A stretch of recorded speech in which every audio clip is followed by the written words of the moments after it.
세부적으로 세 가지로 구성이 돼요. 효율적 시장이라 했을 때 먼저 효율적 시장의 종류, 유형에 대해서 이제 올해 여기서 나왔죠. 그리고 이제 할당 효율적 시장 논리.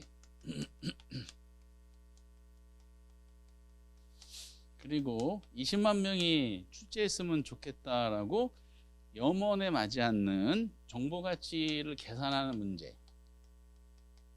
세 가지로 구성이 되는데 정보 가치 계산하는 거야. 뭐 나중에 해도 되고요. 그리고 요거 가지고 이제 시험 하는데 요 두 가지 주제를 함축적으로 마지막에 정리한다. 그러면 시험에 나올 수 있는 지문 한 10개 지문 정도밖에 안 돼요. 10개 지문을 단어를 바꿔가지고 돌려막기식으로 계속 언급하는 거야. 이렇게. 그럼 이제 효율적 시장이라고 논할 때 효율적 시장을 지배하는 키워드가 뭘까? 다른 건 다 일정하다 가정하고 오로지 정보만 가지고 논하는 이론이다라고 생각하시면 되겠어요. 그래서 효율적 시장 개념은 그 방가루 1번에 동그라미 시장 효율성이라고 되어 있고요. 155페이지에 그중에 동그라미 1번의 두 번째 줄 보면은 정보가 지체 없이 가치에 반영되는 시장을 효율적 시장이라 한다. 요거 딱 체크하시면 되겠죠. 그 키워드가 정보구나. 근데 정보가 가치에 반영되는 시장이 효율적 시장인데 그 지체 없이 반영된다 그랬죠. 이 지체 없이라는 것이 무슨 뜻이냐? 두 가지로 이제 언급할 수 있어요. 그 정보의 내용이 알려지는 시점을 말하는 것인지 아니면은 정보의 내용이 실현되는 시점을 말하는 것이야. 어느 시점을 말할까? 그렇죠. 정보 지체 없이라는 건 정보의 내용이 알려지는 시점에 즉각적으로 가치에 반영된다는 논리예요. 아니, 부천 지역이 부동산 개발이 1년 후에 이루어진다는 정보를 접했어요. 정보를 접하자마자 바로 부동산 시장에 반응하는 것이지 개발이 1년 후에 착수한 다음에 그것이 시장에 반영하는 것은 아니다라는 것을 알 수가 있다는 논리예요. 그런데 여기서 정보의 종류가 뭐냐 따라서 첫 번째 주제인 효율적 시장에 종류가 나타나는 거야. 정보의 종류는 세 가지가 있어요. 이미 알려진 정보. 이걸 공표된 정보라 그러죠.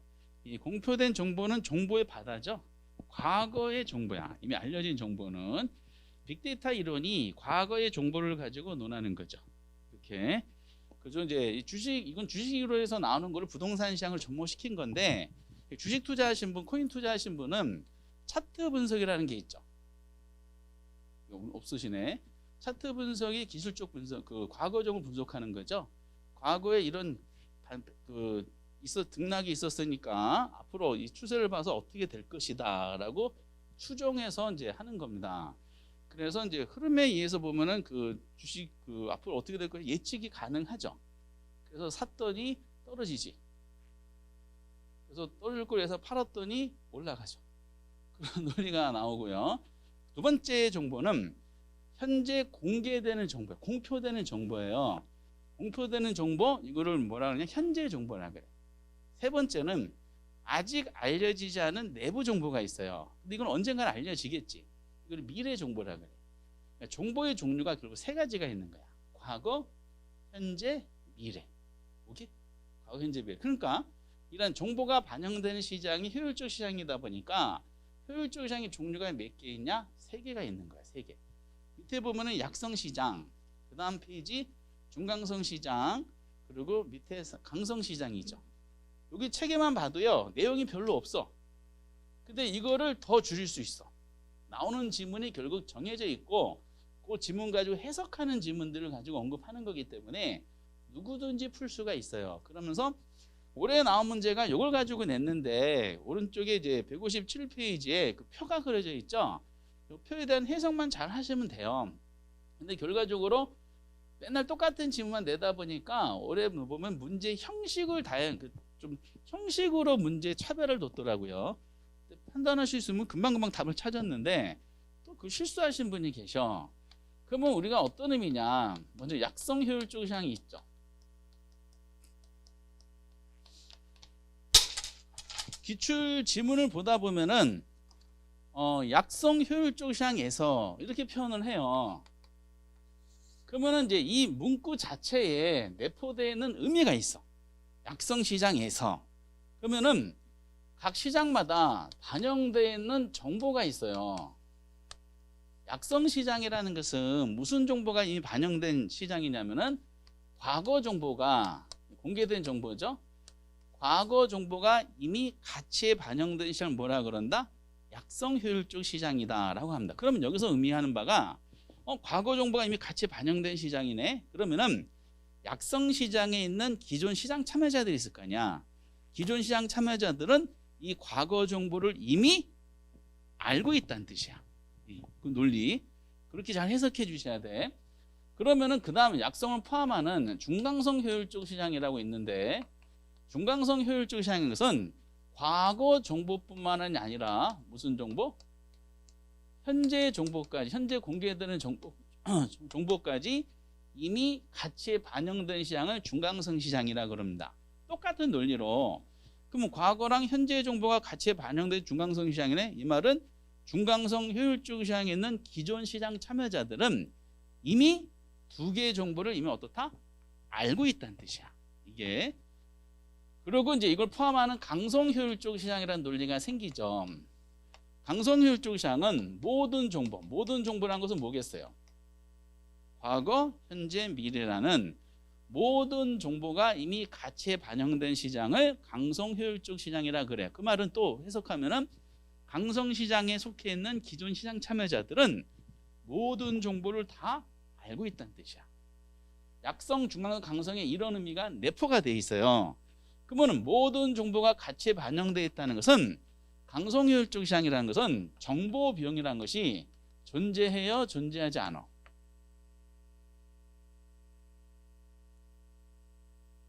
존재하지 않지. 결국 정보 비용이 존재하지 않는다는 것은 아까 우리가 무슨 시장이었어? 완전 경쟁 시장이었잖아. 그리고 강성 효율적 시장은 완전 경쟁 시장 가정에 가장 부합되는 시장이다라는 것을 우리가 개념상으로 알 수가 있고요. 근데 약성과 중강성 시장에서는 정보 비용이 존재할까 존재하지 않을까? 존재하지. 왜? 여기 있는 사람 약성은 과거 정보를 알고 있고 중강성 현재 정보를 알고 있잖아. 그러면 약성 시장에 있는 사람들은 아직 모르는 정보가 현재랑 미래 정보 모르잖아요. 그 정보를 취득하기 위한 비용이 들겠지. 중강성 사람들 미래 정보를 알고자 하는 비용이 들겠지. 그러니까 이 두 시장은 뭐가 발생해요? 얘네들은 정보 비용이 발생하는 거야. 그러니까 이 약성과 중강 무슨 시장 논리야? 불완전 경쟁 시장 논리다라는 거를 이제 시장 체제로 논한다 그러면은 이렇게 구분할 수가 있어요. 근데 아직까지는 시험 지문이 약성에서는 중강성에서는 강성 요것만 언급한 거야. 그런데 그럼 이게 지문이 완성이 돼야 돼. 새로운 시장 참여자, 투자자가 있어요. 투자자가 약성과 중강성과 강성에 참여하고자 해요.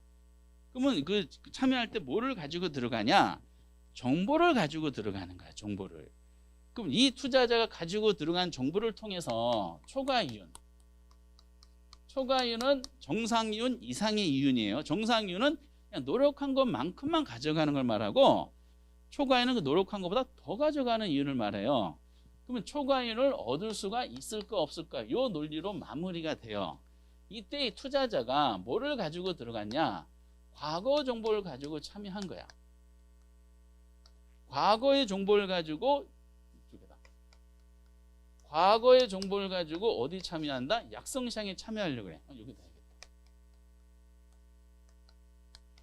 과거 정보를 가지고 약성시장에 참여하려고 그래요. 그럼 이 투자자는 초과이윤을 얻을 수 있을까 없을까? 초과이윤을 얻을 수 없겠지. 왜? 이 사람이 가지고 들어간 정보는 약성시장에는 기존 사람이 이미 알고 있는 정보야. 그러니까 정보를 가지고는 초과이윤을 얻을 수가 없다는 논리야. 그러면 투자자가 과거 정보를 가지고 중강성에 참여했어요. 초과를 얻을 수 있을까 없을까? 얻을 수가 없지. 왜? 이 사람이 가지고 들어간 정보도 중강성인 사람이 이미 알고 있잖아. 오히려 사기당할 수도 있어요. 기존 사람 현재 정보를 알고 있으니까. 과거 정보를 가지고 강성 역시 얻을 수가 없지. 그러니까 과거 공표된 정보 가지고는 약성, 중강성, 강성 어디에 들어가든 이 투자자는 초과이윤을 얻을 수가 없어요. 이때 쓰는 전문 용어가 있어. 과거에 이미 공표된 정보 있죠. 이 과거 정보를 분석하는 것을 뭐라 그러냐? 이거를 기술적 분석이라 그럽니다.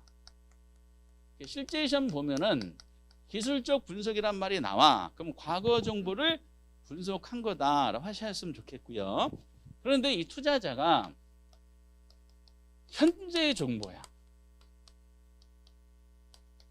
현재의 정보를 가지고 참여했어. 어디에? 약성시장에. 이 투자의 초과를 얻을 수 있을까 없을까? 얻을 수가 있는 거야. 왜? 이 사람이 가지고 들어간 정보를 약성시장에 있는 기존 사람들은 알 수가 없기 때문에 이 사람은 기존 사람이 초과를 얻을 수가 있다는 논리가 생겨요.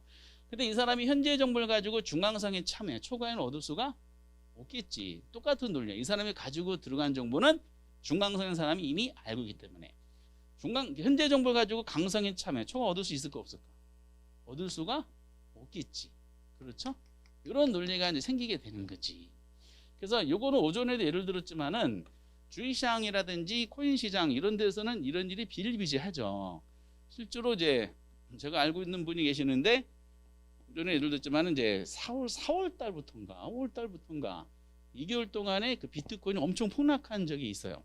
8천만 원, 거의 3천만 원대까지 떨어진 적이 있었습니다. 근데 그분이 화면을 보여줬어. 차트를 보여줬는데 뭐냐면은 이제 보니까 아침에 코인을 사놓고 잠들었어. 저녁에. 잠들고 나서 이제 추세 분석을 했죠. 차트 분석을 통해서 어떻게 될 것이다. 근데 깜빡 잠이 들었어. 아침에 강의하러 출근해야 돼. 8시, 9시에. 언론 머스크라는 사람이 무슨 뭘 했어. 폭락하는데 그 모습 보면서 저런 생각이 들었어요. 심연 있죠, 심연. 바다. 다이버가 바닷물에 파서 막 수영하는 거. 그날 그분이 이제 코인이 얼마더라? 60%가 날라갔어요. 60%. 근데 그분 경험치가 있는 사람이라서 그냥 가만히 놔뒀죠. 회복이 됐지. 회복이 됐 어느 정도 회복됐는데 그 다음에 중국발 해로 쭉. 결국 버티지 못한 코린이들은 다 손절매하고 거의 개털돼서 다 나왔죠. 지금 다 회복됐지. 이런 식으로. 그런데 그때 눈 떠놓고 어떤 부정적인 정보를 접한 사람은 접하자마자 트위트 뭐 날렸다 그러더라고요. 다 매각을 했어. 아침에 눈 떠보니까 과거 정보가 눈 떠보니까 반토막 이상이 난 거지. 현재 정보를 가지고 오면은 과거 정보에 속해 있는 사람들보다 그만큼 이득을 얻은 거지. 이렇게. 그 보면서 야, 효율적 시장 논리가 생기는구나. 그리고 투자자가 이때 이 현재 정보를 분석하는 거 있죠. 요거를 뭐라 그래요? 기본적 분석이라 그럽니다. 저도 그분의 추천으로 잠깐 했었지. 코인. 그래서 저는 그냥 아무것도 모르고 440만 원을 뭐 어떤 코인에 샀었죠. 2,200원에. 그냥 가만히 놔뒀어. 아무것도 모르니까. 연습 삼아서. 사놓고 3일 후가 되니까 이게 4,500이 돼 있어. 오, 100% 수익 얻고 나오고 그 다음에 기분 좋아서 했다가 똘딱 빨렸지. 그다음부터 안 합니다. 저는 무조건 존버 스타일이라서 존버가 좋지 않더라고. 그리고 나서 투자자가 그러면은 뭐냐면은 미래 정보. 아직 알려지지 않는 정보죠. 미래 정보를 가지고 약성시장에 참여해. 초과 얻을 수 있을까 없을까? 얻을 수 있겠지. 투자자가 미래 정보를 가지고 중강성에 참여, 초과 얻을 수가 있겠지. 투자자가 미래 정보를 강성에 참여, 초과를 얻을 수가 없겠지. 그러면 투자자가 과거, 현재, 미래라는 세 가지 정보를 이용해서 초과인을 얻을 수 있는 경우는 어느 경우야? 딱 세 가지 경우밖에 없죠. 약성과 중강성에 참여는 세 가지 경우만 해당되고, 여기 강성시장에 보면은 투자자가 어떠한 정보를 이용한다 하더라도 결코 초과인을 얻을 수가 없는 구조가 무슨 시장이다? 강성시장이에요. 때문에 강성 효율적인 지문이 정해져 있어요. 확정이 정해지다 보니까 강성은 지문이 제일 적고 주로 지문이 만드는 것은 약성과 중강성에서 만들고요. 요거 보신 다음에 오력과 한번 문제 풀어보세요. 그러면은 형식이 좀 독특하게 해놨지만은 문제 판단하는 데는 어렵지 않고 아주 좋은 연습 문제가 올해 나왔더라고. 판단하는데. 근데 보통 올해는 이제 어떤 구조적으로 매칭시키는 형식으로 나왔지만은 보통 이렇게 많이 나요. 예를 들어서 약성 효율적 시장에서 이렇게 이제 질문이 언급해요. 그러면 이제 이 지문이 효율적 시장 지문 나오면 딱딱 잘라야 돼. 약성 효율적 시장에서 투자자가 기술적 분석에 의할 경우, 실제 지문입니다. 의할 경우 초과 이윤을 얻기가 쉬울 것이다. 요게 실제 지문이야. 이거 OX. 그러면은 약성시장에서 하나의 단락이죠. 기술적 분석이 또 하나 단락이고 마지막 마무리가 마지막 단락이야. 3박자가 맞아야 돼. 요거는 틀린 지문이죠. 지문 해석하면 아 약성시장에서 해놨구나. 그럼 첫 번째 라인을 낸 거지. 근데 투자자가 기술적 분석이 이해했대. 무슨 정보를 가지고 치고 들어왔다는 뜻이에요. 과거. 첫 번째 라인에 첫 번째 칸을 낸 거죠. 그럼 요걸 낸 거야. 그럼 초과는 얻기가 뭐다? 어렵다고 해야 되지. 해석해도 돼. 약성시장, 아 이미 기존 사람들은 과거 정보를 알고 있는 시장이네. 기술적, 아 투자 과거 정보가 들어갔네. 요 사람의 정보하고 기존 사람들의 정보가 똑같기 때문에 초과에는 얻기가 어려울 것이다 라고 했어야지 옳은 지문이 되는 겁니다. 마찬가지로 이것도 실제 지문인데 약성시장에서 투자자가 기본적 분석에 의할 경우 초과에는 얻기가 쉬울 것이다. 이러면은 이거 맞겠지. 똑같은 논리야. 약성시장에서 첫 번째 라인이구나. 기본적 분석이네. 아 그러면 무슨 정보가 치고 들어간 거야? 현재 정보까지 포함해 치고 들어간 거죠. 첫 번째, 두 번째 칸 낸 거니까 요걸 낸 거죠. 초과에는 얻기가 쉬울 것이다. 요거는 맞는 말이지.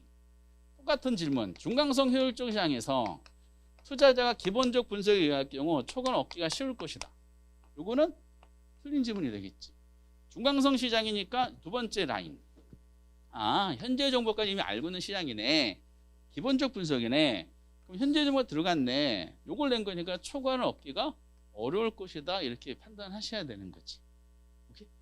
강성시장 아까 말씀드렸던 지문 딱 하나밖에 안 나오죠. 강성시장에서는 어느 누구가 어떠한 정보를 이용한다 하더라도 결코 초과이윤을 얻을 수가 없는 시장이다. 이렇게 이제 해 주셔야 되는 겁니다.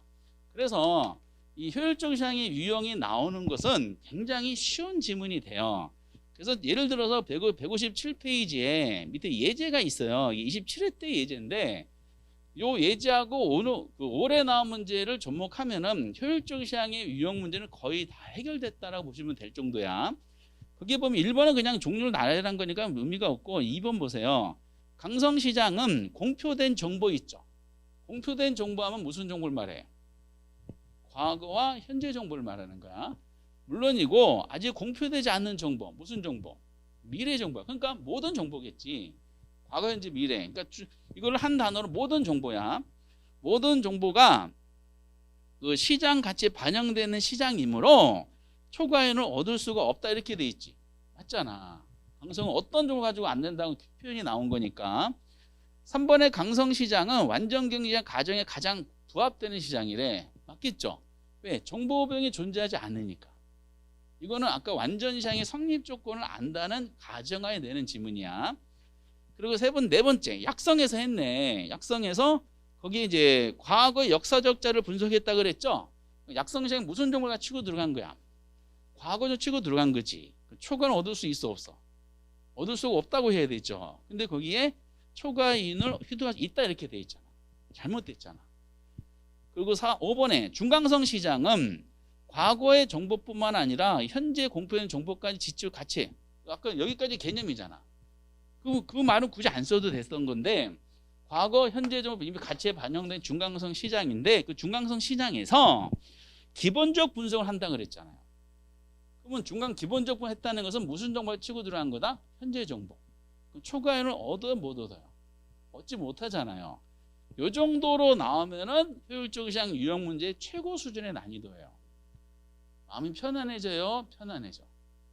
편안해지시죠? 지금 아무 생각이 없고요. 이렇게 이제 내용이 잡히는 거야. 그러니까 지문이 별로 없어. 그런데도 단독으로 올해처럼 내는 것인데 그러니까 어떻게 하면 좋을까 하다가 할당 효율적 시장이라는 논리를 첨가하게 돼 있어요.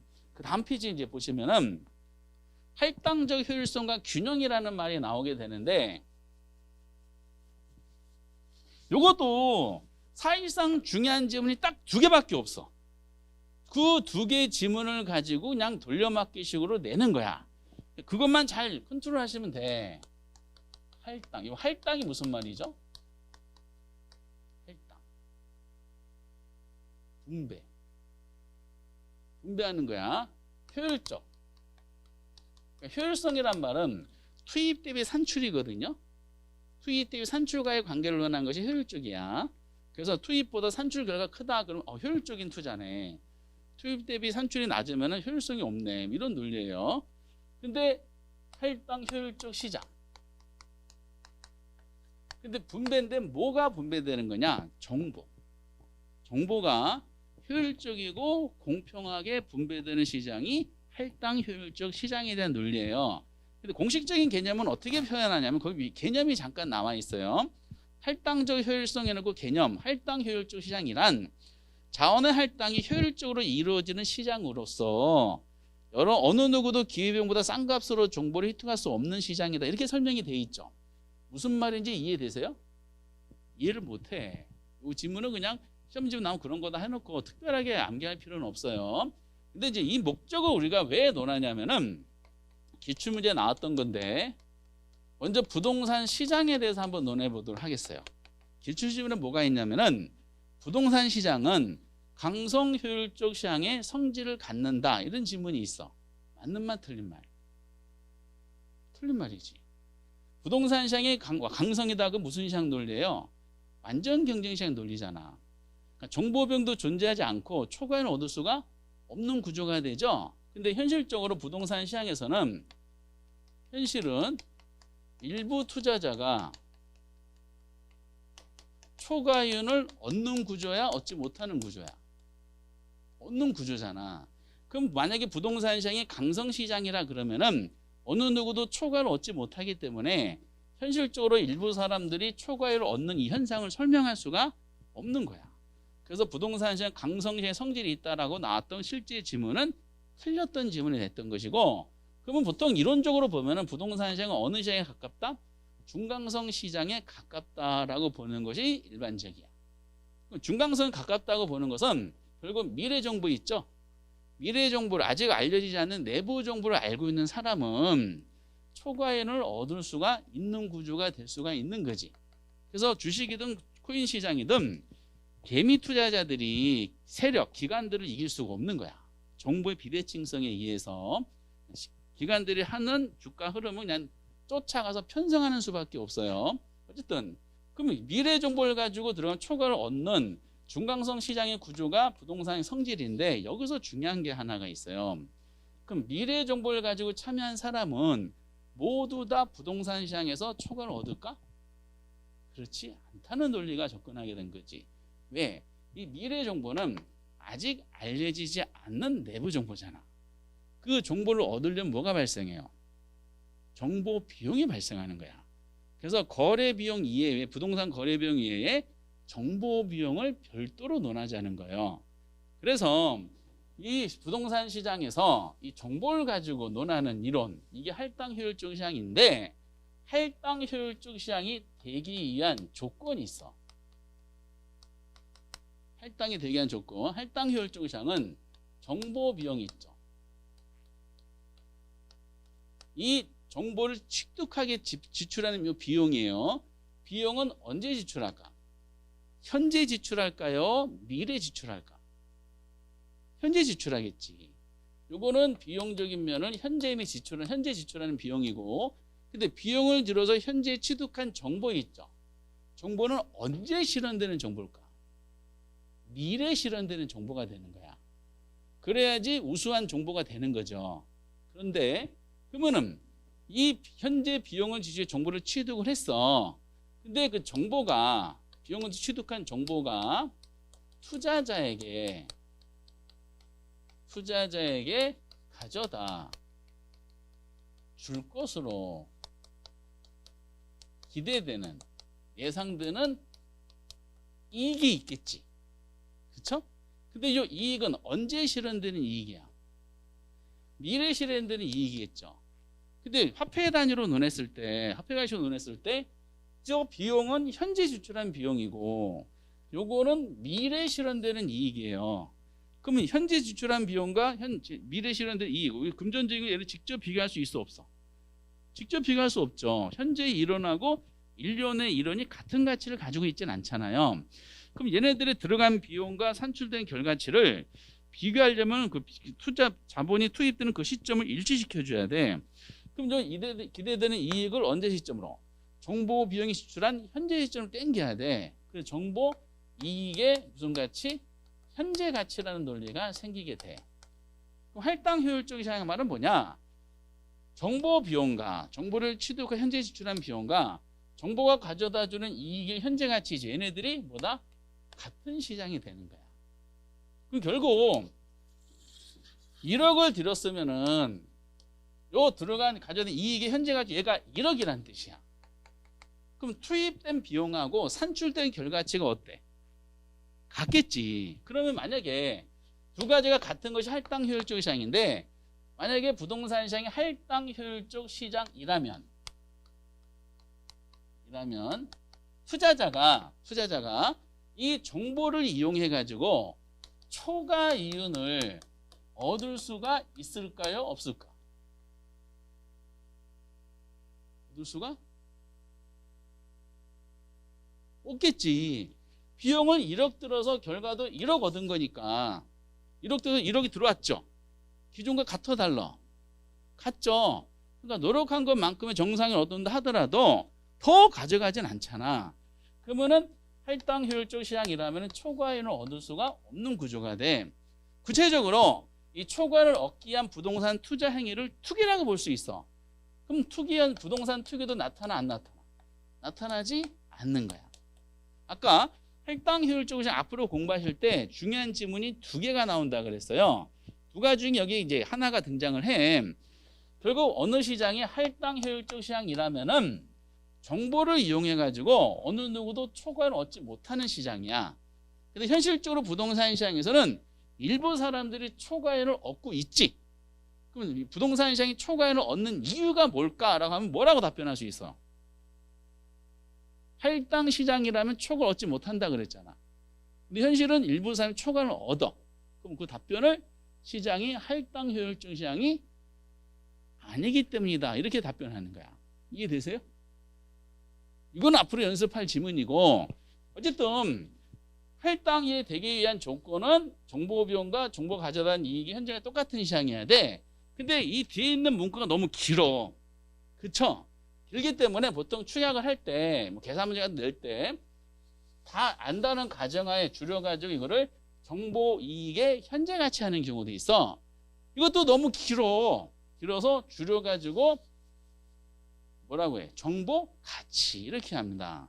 정보 가치라는 말이 이 말에 축약된 용어야. 결국 줄이면은 결국 할당 효율적 시장이라는 것은 이 정보 비용과 정보 가치가 같은 시장을 우리가 할당 효율적 시장이다 라고 얘기를 하는 거예요. 오케이?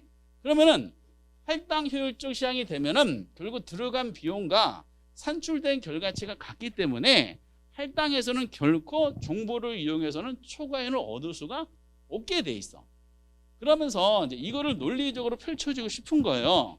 그러면은 이제 우리가 정보 비용을 논하고 정보 가치를 논하고 그리고 초과 이윤 여부를 논한 다음에 할당 효율적 시장 여부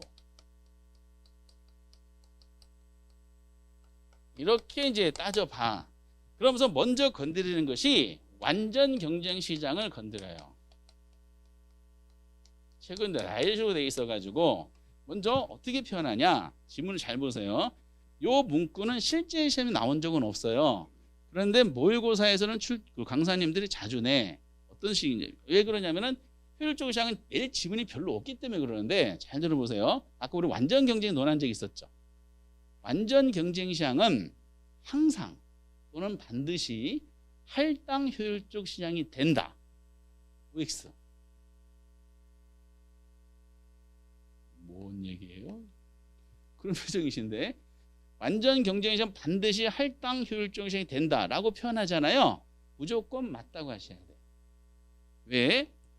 완전 경쟁 시장은 정보 비용이 얼마가 발생해? 없다 그랬잖아. 그렇지? 이게 완전 시장 성립 조건이었었어. 아까 네 가지 성립 마지막에. 그런데 정보비 존재하지 않으니까 정보를 통해서 이득을 얻을 수도 있어 없어? 정보 가치도 없는 거야. 빵빵이지? 같은 거잖아요. 그러니까 완전 시장은 그냥 논리적으로 자연스럽게 뭐가 돼? 초과에는 얻을 수 없는 구조이기 때문에 할당 효율적 시장이 돼버리는 거야. 근데 현실 부동산 시장 아까 우리가 특성을 공부하셨던 것처럼 현실 시장은 절대적 완전 시장이 될 수가 없잖아요. 두 번째 질문이 중요한 게 등장해. 현실 시장은 무슨 부동산 시장 무슨 시장이야? 불완전 경쟁 시장이지. 왜 불완전 경쟁 시장이에요? 왜? 항상 하나를 보면은 응용하셔. 우리가 효율적 시장은 다른 거 다 일정하다 보면 오로지 정보만 가지고 논한다 그랬잖아요. 아까 완전히 성립 조건이 4개 있었죠. 다수의 소유자 공급자 존재하고 완전한 상품이 동질하고 시장 진퇴가 자유로우면서 완전한 정보를 공유한다 그랬잖아요. 앞에 1, 2, 3는 무시하고 완전한 정보만 논하는 거야. 그 완전 경쟁 시장은 모든 정보는 공개되고 모든 정보를 시장 참여자가 공유하다 보니까 우수한 정보가 존재하지 않아서 정보 비용이 발생하지 않는 시장이 완전 경쟁 시장이야. 근데 정보비 발생하지 않는 게 완전 경쟁 시장이면 정보비용이 발생하면은 불완전 시장이 될 거 아니에요. 결국 부동산 시장은 불완전 경쟁 시장은 정보비용이 발생을 해. 그걸 플러스로 표시해 볼게. 정보비용이 발생하는데 그 정보 비용과 정보 가치가 같을 수도 있겠지. 그렇지. 그럼 들어간 비용과 결가치가 똑같으면 얘네들 같은 거잖아. 이 사람은 초과액을 얻는 거야 못 얻는 거야? 얻지 못하는 경우지. 그러니까 이 시장 무슨 시장이래? 할당 효율적 시장이 돼버리는 거야. 그래서 두 가지 지문 중에 우선 첫 번째 뭐가 중요하냐? 불완전 경쟁 시장도 뭐가 될 수 있다? 할당 효율적 시장이 될 수도 있는 겁니다. 근데 기출문제 보면은 똑같은 지문인데 마지막 결론이 달라. 나중에 비교해 보셔야 돼. 부동산 시장 같은 불완전 경쟁 시장은 할당 효율적이 될 수 없다고 나온 지문이 있고 아니다. 될 수 있다고 나온 지문이 있어. 그럼 어느 게 맞아? 될 수가 있다고 하는 게 맞는 거예요. 그래서 나중에 이게 두 가지 지문 중에 중요한 지문인데 교재 보면은 이런 말이 되어 있어요. 158페이지에 중간에 불완전 시장과 할당 효율적 하면서 동그라미 1번의 세 번째 줄을 한번 보세요. 아니 세 번째 줄이 아니라 동그라미 기억는 디귿의 두 번째 줄 중간에 보세요. 앞에 건 다 생략을 하고 중요한 것은 부동산 시장은 무슨 시장도 불완전 경쟁 시장도 뭐가 될 수 있다? 할당 효율적일 수가 있는 겁니다. 오케이? 꼭 기억해 주세요. 근데 불완전 시장이지만은 정보 비용과 정보 가치가 같으면은 결국 이 사람은 초과를 얻지 못하는 구조이기 때문에 할당이 돼버리는 거야. 근데 불완전 시장인데 정보 비용과 정보 가치가 일치하지 않는 경우도 있겠죠. 그렇지? 그러면 이 중에서 일부 사람이 정보가 가져오는 이익보다 더 적은 비용을 들여 정보를 취득하는 경우도 있을 거 아니에요. 그러면 일치하지 않으면은 일부 사람은 초과를 얻을 수가 있겠지. 그러면 이 시장은 할당이 아니야. 할당이 아니야. 여기서 두 번째 중요한 질문이 나와요. 부동산 시장에서 일부 투자자가 초과액을 얻잖아. 오케이? 일부 사람들이 부동산 초과액을 얻는 이유가 부동산 시장이 불완전 경쟁 시장이기 때문이다. OX. 그러니까 부동산이 불완전 경쟁 시장이기 때문에 일부 사람들이 초과를 얻는다 이렇게 결론을 내려. 그 질문은 OX야. 이거 무슨 표시야? X지. 아니 불완전 시장이기 때문에 초과를 얻는다 그러면 아까 불완전 시장이라도 초과를 얻지 못하는 경우가 발생하잖아요. 그럼 여기 보시다시피 초과액을 세 가지 경우 중에 초과액이 얻는 경우는 어느 경우에 해당돼? 이 경우만 해당이 되잖아. 불완전하기 때문에 초과를 얻는 거야? 아니잖아. 뭐기 때문에? 할당 효율적 시장이 아니기 때문에 초과를 얻는 거야. 오케이? 그래서 이 두 가지 질문 중에 아까 불완전 시장도 할당이 될 수 있다. 이 문구하고 왜 일부 사람들만 촉을 얻느냐? 그 중요한 문구가 있어요. 교재 159페이지 보시면은 동그라미 기억을 한번 보세요. 기억 자체가 중요한 질문인데 부동산 시장에서 특정 투자자가 초과이익을 획득할 수 있는 것은 시장이 불안전하기 때문이 아니라는 거야. 불안전 시장이기 때문이 아니라 뭐다? 할당 효율적이지 못하기 때문이라는 거예요. 이해를 하시겠어? 그래서 이거를 이해를 처음에는 잘 못하시다 보니까 예제를 좀 들긴 해요. 사실상 뭐 실제 좀 필요한 예제는 아닌데 A라는 부동산 시장을 들어요. 이 부동산 시장에 갑하고 을이라는 두 명의 투자자가 지금 참여를 하고 있어요. 근데 정보 비용하고 정보 가치를 논했더니 이걸 통해서 이제 초과 이윤 여부를 따져보는 거야. 갑이 A 시장에 참여하게 지출한 정보 비용이 1조야. 을은 1원이야. 결과적으로 갑은 1조라는 정보 가치를 얻었고 을은 1원이라는 정보 가치를 얻었어요. 갑은 A 시장에 참여해가지고 초과이익을 얼마 벌었어? 없어요. 을은 A 시장에 참여해서 초과를 얼마 벌었어? 없어요. 그렇죠? 그러면은 먼저 이 A라는 시장의 성격을 한번 보도록 하겠어요. 이 A라는 시장은 완전 경쟁 시장이에요? 불완전 경쟁 시장이야?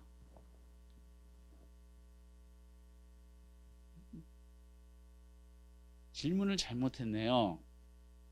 아니 완전과 불완전에 대한 구분이야. 우선은 충분히 이해를 해.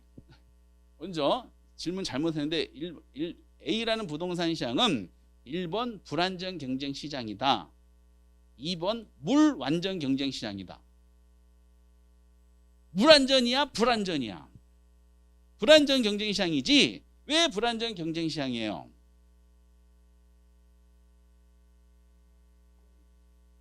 그렇지. 다시 처음으로 돌아가. 그래서 항상 기본이 중요해요. 완전 경쟁 시장은 정보 비용 자체가 존재하지 않는다 그랬죠. 그럼 A 시장에 참여하는 갑하고 을은 참여하기 위해서 정보 비용을 지출했어요? 안 했어요?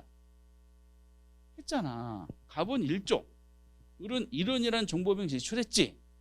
정보 비용 자체가 존재한다는 것은 A라는 시장이 무슨 시장이다? 불완전 경쟁 시장이라는 거야. 이거 구조적 이해되세요? 그런데 A라는 시장은 할당 효율적 시장이야? 할당이 아니야?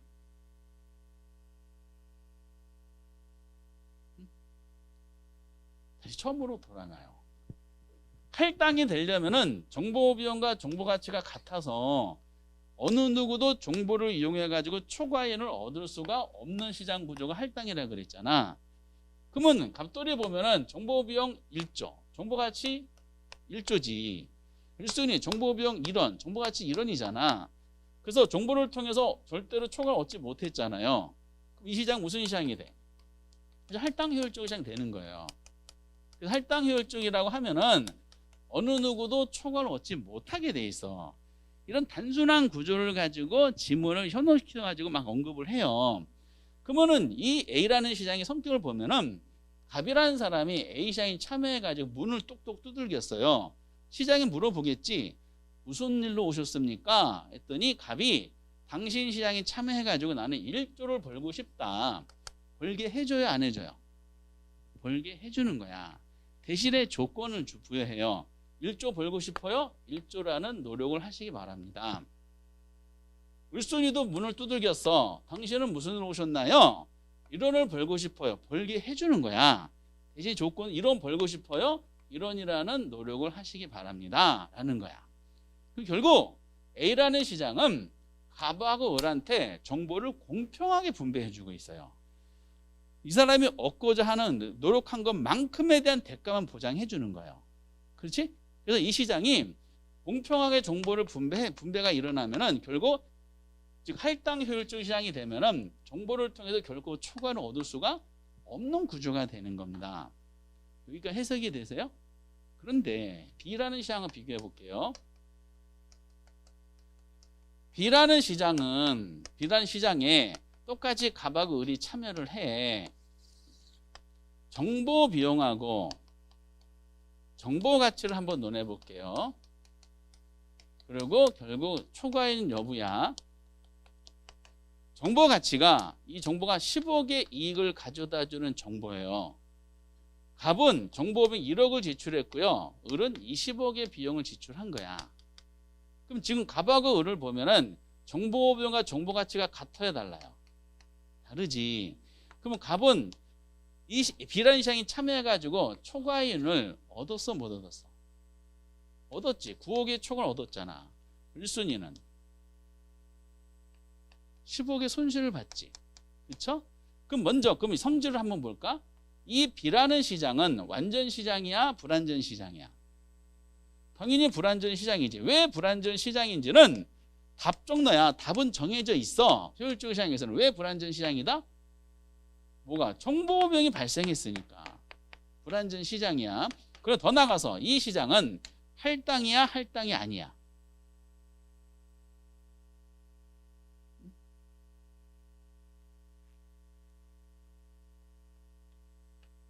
할당 효율적 시장이 아니지. 왜 아니야? 다시 처음으로 돌아가.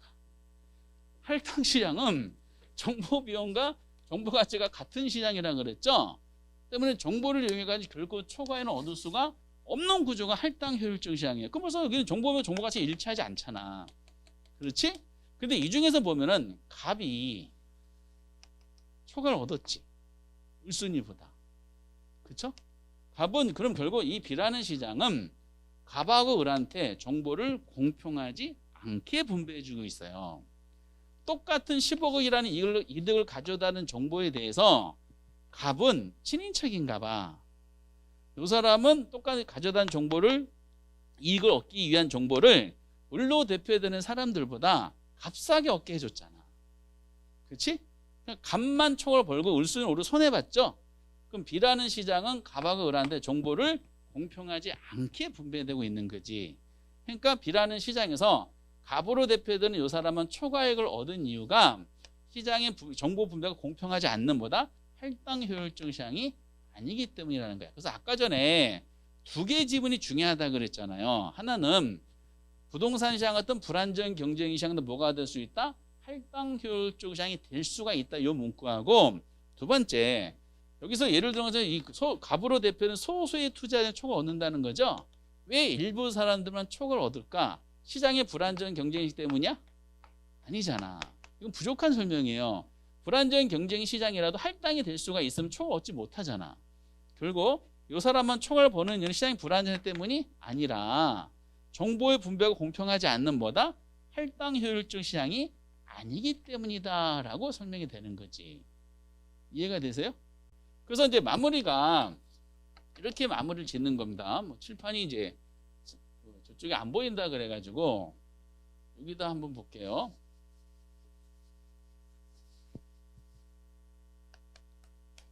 그러면은 마무리가